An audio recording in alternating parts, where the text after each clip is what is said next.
कंसचाणूरमर्दनं देवकी परमानंदम कृष्णं वंदे जगद्गुरुं।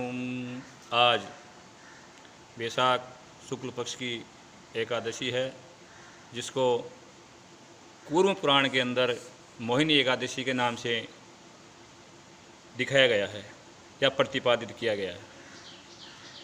इसकी कथा के बारे में बताया गया है कि महाराज युधिष्ठिर भगवान कृष्ण से पूछते हैं कि हे जनार्दन, हे माधव, मैंने महाभारत के युद्ध में मेरे बुजुर्ग जनों का, साथ में गुरुजनों का रक्तपात हुआ है और वो मेरे को व्यथित करता है, मेरे को चैन से नहीं बैठने देता है। तो ऐसे घोर पाप से छुटकारा दिलाने के लिए कोई ऐसा सुगम उपाय बताइए जिनको करने मात्र से इस सब पापों से मेरे को मुक्ति मिले और मेरे को शांति प्रदान हो। तब भगवान श्री कृष्ण कहते हैं कि हे धर्मराज युधिष्ठिर, आपने बहुत अच्छा प्रश्न किया है। ऐसा ही प्रश्न जब लंका को विजय पा करके भगवान राम अयोध्या आए थे, तब वशिष्ठ जी से उन्होंने कहा था कि हे गुरुदेव, मेरे को ऐसा कोई उपाय बताइए, क्योंकि मैंने लंका विजय करते समय जो एक ब्राह्मण राजा था रावण, उसका भी वध किया है और सीता जी के विरह में नाना प्रकार के कष्ट मैंने सहे हैं। इन सब दुखों से मेरे को मुक्ति मिले और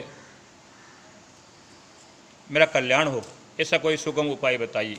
तब वशिष्ठ जी महाराज कहते हैं कि हे राम, आपका नाम मात्र लेने से ही प्राणियों के पाप नष्ट हो जाते हैं, कोई पाप शेष नहीं रह जाता। लेकिन फिर भी आपने सृष्टि के कल्याण के लिए, जगत के कल्याण के लिए ये प्रश्न आगे जा कर के काफ़ी फलदायी होगा, इसलिए मैं आपको इसकी कथा बताता हूँ।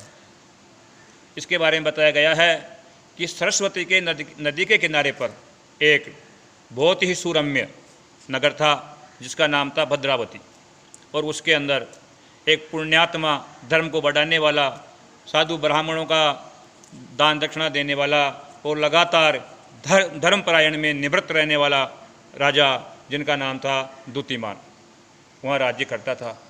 उसके नगर में एक बड़ा ही पुण्यात्मा शेठ था जिसका नाम था धनपाल।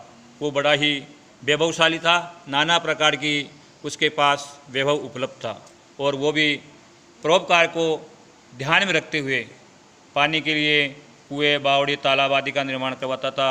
ब्राह्मणों को दान दक्षिणा दे करके काफ़ी पुण्य प्राप्त करता था। यज्ञ अनुष्ठान आदि समय समय पर वो करवाता रहता था और हमेशा भगवान विष्णु की भक्ति करता रहता था। उसके 5 पुत्र हुए, जिनमें से बड़ा हुआ सुमना और दुतिमान, मेघावी, सुकृति, और जो 5 नंबर का जो पुत्र था वो दृष्ट बुद्धि।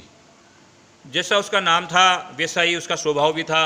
वो धर्म में आस्था नहीं रखता था, वेश्यागामी था और उद्दंडी लोगों के साथ बैठता उठता था और उस बणिये के पैसे को, उसके धन को ऐसे दुर्व्यसनों में नष्ट कर रहा था। वह अभक्ष्य भोजन करता था और हमेशा मदिरापान किए रहता था और उद्दंड स्वभाव से वो नगर में नाना प्रकार के कष्ट लोगों को देने लगा। जब वो आताताई हो गया तो बणिये ने उसको धन दे करके अपने नगर से निकाल दिया। उस धन के साथ ले जाने से उदंडी वेश्याओं के साथ रहने लगा और जब धन नष्ट हो गया तो वेश्याओं ने भी उसको वहाँ से भगा दिया, क्योंकि वेश्याएँ जो है वो धन के लिए ही अपना जीवन दूसरों के लिए समर्पित करती है, पर जब उस बणिये के पुत्र के पास धन नहीं रहा तो वेश्याओं के लिए भी किसी काम का नहीं रहा। अब वो धनहीन होकर के, श्रीहीन होकर के नाना प्रकार के कष्ट भोगने लगा। खाने के लिए कुछ नहीं रहा, पहनने के लिए कपड़े नहीं रहा और वो चोरी डकैती करने लगा। बारी बारी में राजा के सिपाहियों ने उसको पकड़ करके जेल में डाल देते थे, फिर छूट जाता था, फिर वही काम, चोरी का काम करने लगता था। इन चीज़ों से दुखी होकर के एक रोज़ वो वन की ओर निकल गया और वन में जा कर के वह जंगली पशु पक्षियों को मार मार करके खाने लगा। जंगली सुअर, चीतल मोर, नाना प्रकार के पक्षियों को खाने लगा। ऐसे समय व्यतीत होता रहा और काफ़ी दिन बीत जाने के बाद कोई पुण्य का प्रभाव उसके चेतना आई कि जो पास में कौंडिन्य ऋषि का आश्रम था, वहाँ जाकर के वो कौंडिन्य ऋषि से बार बार प्रार्थना करता है कि हे प्रभु, हे ऋषिवर, मैंने जीवन में पाप के सिवा कुछ किया नहीं है और मैंने इतने पाप किए हैं जिनका मैं वर्णन नहीं कर सकता। तो हे प्रभु, इन पापों से मेरे को छुटकारा कैसे मिले, इसका कोई सुगम और साधारण उपाय बताइए, क्योंकि मेरे पास धन नहीं है। धन वाला अनुष्ठान मैं नहीं करवा सकता। मेरे को तो बिना धन के द्वारा किया हुआ अनुष्ठान ही आप बताइए, जिसके द्वारा इस पापों से मेरे की मुक्ति हो।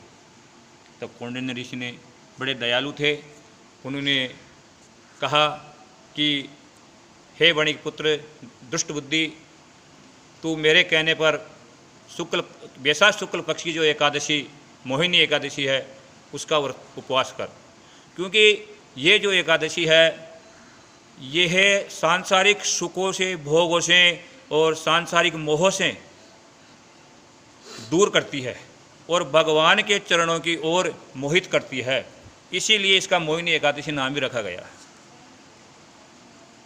महात्मा के द्वारा सुने हुए ऐसे वचनों को सुनकर उस दुर्बुद्धि ने यत्नपूर्वक इस व्रत को किया और इस व्रत को करने मात्र से वो भगवान विष्णु के कृपा पात्र बन गया और इस व्रत के प्रभाव से वो सब पापों से मुक्ति पाकर भगवान के परम पद वैकुंठ लोक को चला गया। भगवान विष्णु का विमान उसको लेने के लिए वहाँ आया। तो हे राजन, हे राम, आप भी इस व्रत को कीजिए। इस व्रत को करने मात्र से ही जन्म जन्मांतर के पाप क्षीण हो जाते हैं, नष्ट हो जाते हैं और प्राणी को सद्गति प्रदान होती है और अंत में उसको सुख शांति मिलती है। जय श्री कृष्णा, जय श्री राम।